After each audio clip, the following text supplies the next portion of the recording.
to kind of funky. There's restaurants and bars and condos and movie theaters and all sorts of things. The developer buys that old Pew Terminal warehouse. He hires Lawrence Booth. They got the entire inside of the building. They convert them to loft apartments, offices, art studios, art galleries, shops, restaurants, and now it's called the River East Art Center. When you take an old building and you give it a whole new character, a whole new reason or purpose for being, we call that adaptive reuse. And you're going to see a good deal of adaptive reuse as we get out in the river today. Just before we leave, look to your right. There's these low orange brick townhouses. They have tall windows. Some of them have Oriole Bay windows, which we'll see on the river too. Those are the windows that extend out of the building but don't touch the ground. This was designed by Lawrence Booth in 1996.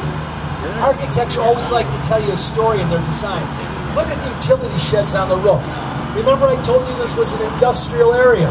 Don't they look like railroad freight cars? That's what the architect wanted you to see. He was telling you about the history of the area. We're going under the Lakeshore Drive Bridge. Lakeshore Drive, us Chicagoans know, is one of the most beautiful roadways in the world. It's 25 miles long from the north side to the south side. It goes all along Lake Michigan. It's surrounded mostly by beaches and parks. And there's some buildings, but all the buildings are west of Lakeshore Drive, except for one. Back in 1967, the developer saw there was a loophole in the zoning ordinances. He ran across to the east side, he bought the parcel of land, hired two young architects who graduated from the Illinois Institute of Technology, where Ludwig Mies van der Rohe, one of the fathers of modern architecture, was the dean of the School of Architecture. Their name was John Heinrich and George Schifferite. They designed in 1967 Lake Point Tower. It is the only tall apartment building east of Lakeshore Drive. After this was built, no more. Our city council passed an ordinance. It was the tallest apartment building in the world when it was built in '67. It's modern in concept. It stands on those stilts, so the building stands above the ground, and they're called Pilati. Has a flat roof. The wall of the building is a steel and glass surrounding the interior. But look at the design of the building. It looks like a three-leaf clover. The architects were trying to put an aesthetic to it, make it a little bit more lovely. But those are also very functional.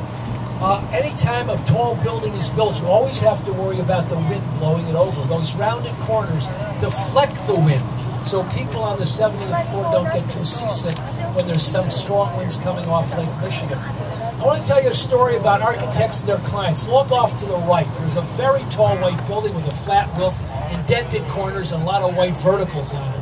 It was built in 1974 for the Standard Oil Company. It's now known as the Aon Center, but when it was built, it was known as Big Stan. It was now the third tallest building in Chicago at 1,136 feet. Standard Oil said to Edward Durrell Stone, the very important, famous architect from New York, listen, we want this building clad in white Carrara marble.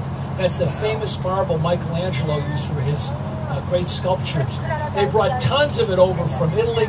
They cut it only a quarter of an inch thick because it was very expensive, and they had to cover 82 stories on 4 sides. They put it on the building. After 10 years of cold, heat, cold, that marble started to crack and work so thin. They had to take it all off. The building cost originally $110 million to build. To reclad it in North Carolina granite, it cost $80 million more.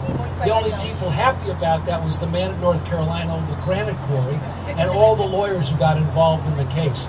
Now we're going to look to the left as we go down the river. Don't worry about the buildings on the right. I promise I'll tell you all about them when we come back.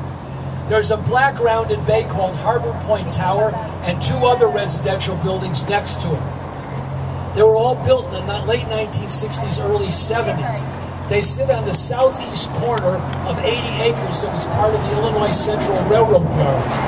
In the 1960s, the railroad decided they could make a lot of extra money by selling the air rights over their tracks.